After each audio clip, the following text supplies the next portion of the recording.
I was taken and put on the bus. They were laughing, mocking me and spitting on the bus. At that point I saw my father. I asked the supervisor to let me speak to him, but he replied, "No, it's not possible. Stay on the bus. You don't love the king. You will love your father?" I told her that I wished to tell him that I'm fine, but she refused. The moment I entered the police station, I was received by the captain. He slapped me and said, "You will have a warm reception." He remained silent after that. Later he told me to remove my scarf. I said no. He cried out saying, "You must take it off." I told him no. He pulled my hair, taking the scarf off, banged my head against the wall. Then he asked me if I went to the Pearl roundabout. I told him no. He asked me if I joined the marshes. I told him it was only once, and I didn't stay to the end of the marsh. The moment I entered the police station, I was received by the captain. He slapped me and said that you will have a warm reception. He remained silent after that. Later he told me to remove my scarf. I said no. He cried out saying, "You must take it off." I told him no. He pulled my hair, taking the scarf off, banged my head against the wall. Then he asked me if I went to the Pearl roundabout. I told him no. He asked me if I joined the marshes. I told him it was only once, and I didn't stay to the end of the marsh. He called in one of the girl students who was with us and asked her if she knew me. We were acquainted. After that he pulled a hose out and started beating us with it. He hit me on the head. I started bleeding. I fell down. He told the guards to keep me in the restroom.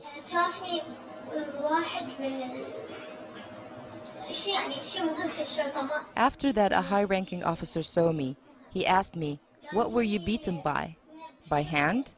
I was afraid, so I told him yes, by the hands. He replied, "It's not possible." I replied, "I was pushed to the wall." I then told him I was beaten up by the hose. He called the officer to come to see him after finishing investigations. Until that moment, we were still standing. After that, they handed us over to policewomen, who asked us for our names, personal phone numbers, addresses, and so on. After answering them, we were brought back to the same captain. He asked me where my father works. I told him my father had been terminated. He asked me about my uncle and so on.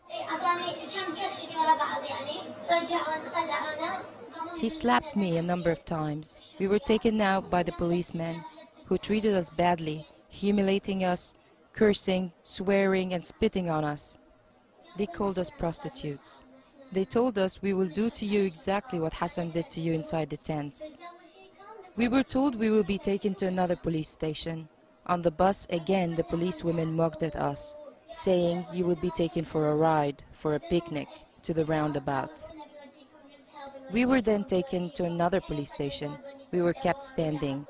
After that, they sat us against the wall, forcing us to curse and vilify Meshima, Sheikh Ali Salman, and other sheikhs. After that, they instructed us to sing the royal anthem. After singing the anthem, we were taken to another captain or lieutenant.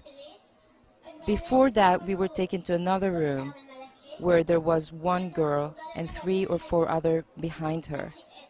The one at the front is dressed in a funeral shroud and blindfolded by a green strap. They were beaten up and we heard them screaming. We were told that our turn will come. We were not taken there. After that, we were taken before a woman officer. She asked us why we were there. She asked me, "Do you remember me?" I said no. She slapped me so hard that I fell on the ground. She kept on beating us, myself and another girl. She kept beating us for a long time. She started beating us by her hand. After that, she hit the other girl with a sharp metal rod. She poked her with it.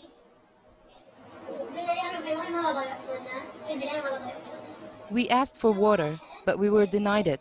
After that, 2 men entered. One of them instructed us to sing the royal anthem. Too tired from the beating, we failed to remember the anthem word by word. So he hit us on the head using his high headband. The 2 men kept swearing at us, instructing us to chant, "Long live the king," and we did. They cursed us and forced us to say Amen.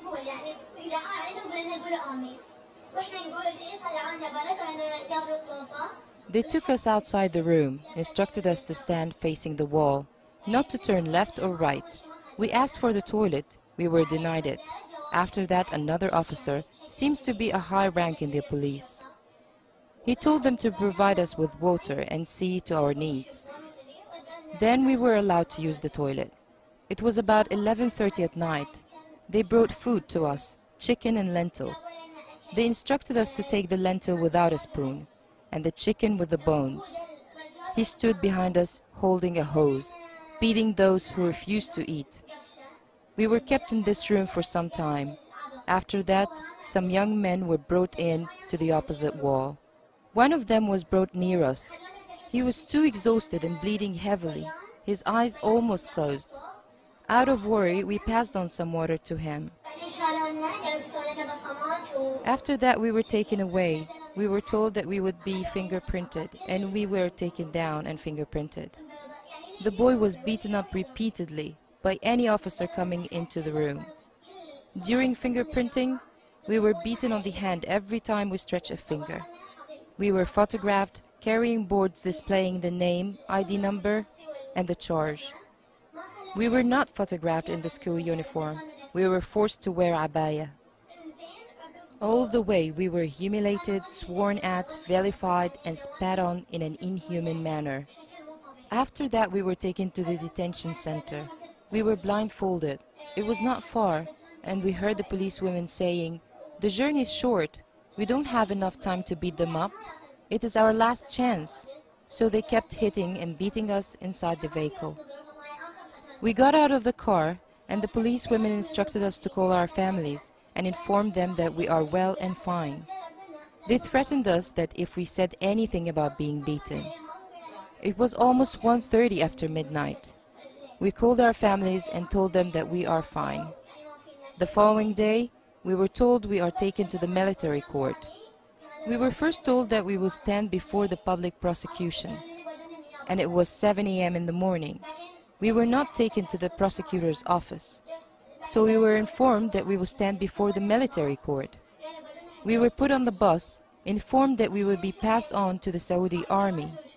We were too afraid, unaware of what we were going to face. We were taken to an open space, full of security personnel. There was also a tent there. One of the policewomen spoke to the captain, who instructed her to take us back to the police station, and they will come to take us from there. We went back and kept waiting to see what would come to our fate. After that, we were told there was a mistake. We were detained during the whole day. The following day, we were taken back to the police station for more interrogations. During the investigations, we were badly insulted, humiliated, vilified. They adopted every offensive way with us. After that, we were released. We were not aware what would come to us.